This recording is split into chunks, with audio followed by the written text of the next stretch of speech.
All right, let's talk about one of history's great epics, the Mughal Empire. We're talking about a story that spans over 300 years. It's got everything: ambition, mind-boggling wealth, some of the most beautiful art you've ever seen, and, of course, a spectacular collapse that literally changed the map. So, let's get right into it. So what are you looking at right now? Well, it's one of the most recognizable buildings on the entire planet, right? The Taj Mahal. And yeah, we all know it as this incredible symbol of love, but here's the thing. It's also kind of like a tombstone. Not just for a person, but for an entire empire.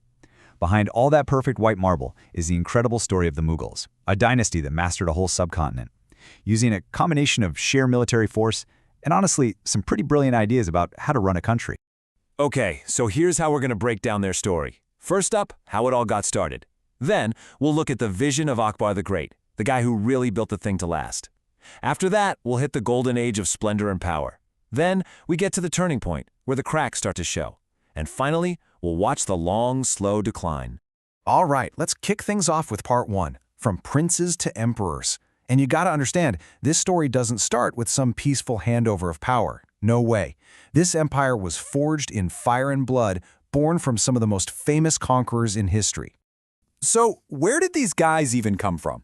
Well, their family tree is, frankly, terrifyingly impressive. It's like a who's who of world conquerors. So on their mom's side, you've got Genghis Khan. Yeah, that Genghis Khan. And on their dad's side, they're descended from Timur, or Tamerlane, another legendary conqueror.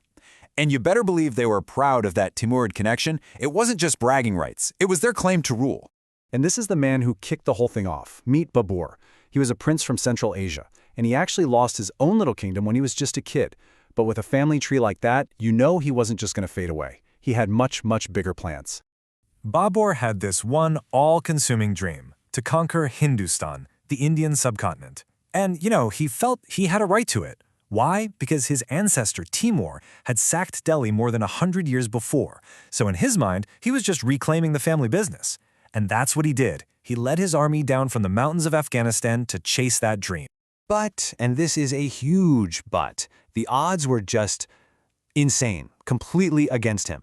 He gets to the first battle of Panipat in 1526, and he's staring down the army of the Sultan of Delhi. The Sultan, he's got something like 100,000 soldiers, and Babur, he's got maybe 10,000. You do the math, he was outnumbered 10-1. This should have been a suicide mission. So there they are, on the fields of Panipat, ready to clash. You've got this massive traditional army with thundering war elephants on one side, and on the other, Babur's tiny but super disciplined group of fighters. Everything, I mean everything, pointed to a quick and brutal defeat for Babur. But he had an ace up his sleeve. What was that? Ace? Technology. Pure and simple. Babur brought cannons and field guns to the fight, which was a real game changer for warfare in India at the time. Imagine the chaos. The incredible noise and smoke from the cannons totally freaked out the Sultan's elephants. They panicked, turned around, and started trampling their own guys. It's just a perfect example of how clever tactics and new tech can beat raw numbers any day. And with that single, stunning victory, the Mughal Empire was born. Okay, so that's how it started. Now for part two. How do you turn a conquest into a real, stable empire? See, Babur was the guy who kicked the door down, but it was his grandson, Akbar, who was the real genius, the architect of the empire. Akbar didn't just want to rule over a bunch of territories. He had a vision to truly unify this fractured land. So how'd he pull it off? Well, the guy was a brilliant administrator. He set up something called the Mansadari system, which was basically a smart way to rank all his officials. Super organized. He chopped up the giant empire into provinces, kind of like states, to make it easier to govern. He brought in a tax system that was actually fair. But here's the masterstroke: religious tolerance. He got rid of these really unpopular taxes that only non-Muslims had to pay. And this wasn't just him being a nice guy. It was incredibly clever politics. It was the key to turning people he'd conquered into loyal subjects. And this is what it looked like. This map shows you Akbar's empire. It's not just a splash of color showing territory he conquered. It's an organized, well-oiled machine. And he was smart about it. He'd bring powerful local kings like the Rajputs into his government. He even married into their families. He turned rivals into his strongest supporters. That was the bedrock of the whole empire. Okay, on to part three, splendor and power. So the empire is stable, it's rich. What do you do with all that peace and prosperity? Well, Akbar's successors, they decided to get flashy. They focused on creating a culture that was just jaw-droppingly beautiful and magnificent. Which brings us to this guy, Shah Jahan, Akbar's grandson. His name literally means king of the world, and honestly, he lived up to it. His reign was the absolute peak of Mughal wealth. I mean, people who visited from other countries were just floored by the opulence. But for Shah Jahan, his real obsession, the thing he's remembered for, was building. And we're back where we started, the Taj Mahal. But now you get the context, right? This wasn't just some government building. It was intensely personal. When Shah Jahan's most beloved wife, Mumtaz Mahal, passed away, he was absolutely devastated. So he poured all that grief and love into commissioning this masterpiece in her memory. It took more than 20 years to finish, and it really is the final word on Mughal art and architecture. But you know how it goes. Golden ages can't last forever. And that brings us to part 4, the empire's turning point. The next guy in charge was Shah Jahan's son, Aurangzeb, and he is complicated. He's the one who would stretch the empire to its biggest size ever, but at the same time, he's the one who planted the seeds that would eventually tear it all down. And this right here, this shows you everything you need to know. It's a tale of two emperors. If Akbar was all about building bridges, Aurangzeb was about building walls. He was a very pious Muslim, and he basically threw Akbar's whole playbook out the window.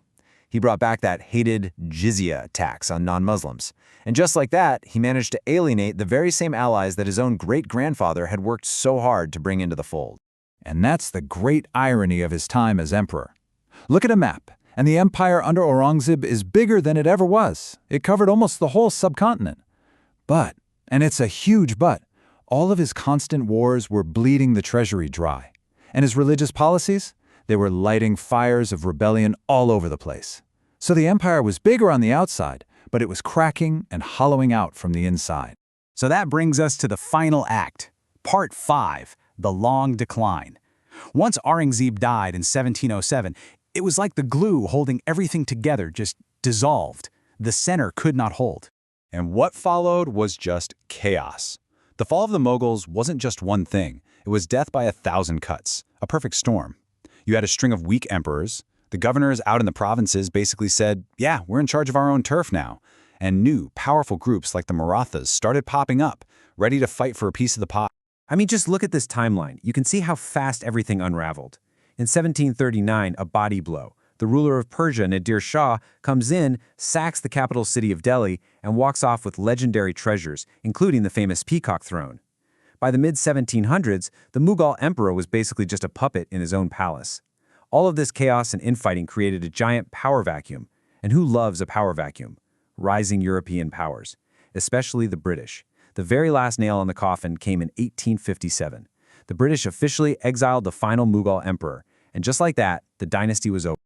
So, after all that 300 years of power, what's the final verdict? What's the legacy? It's complicated, right? They started out with brutal, bloody conquest, but they also gave us some of the most breathtaking art and architecture the world has ever seen. You can still see their influence everywhere on the subcontinent today, in the food, the languages, the incredible buildings they left behind. It's just a massive reminder, isn't it, that no matter how powerful an empire is, nothing lasts forever.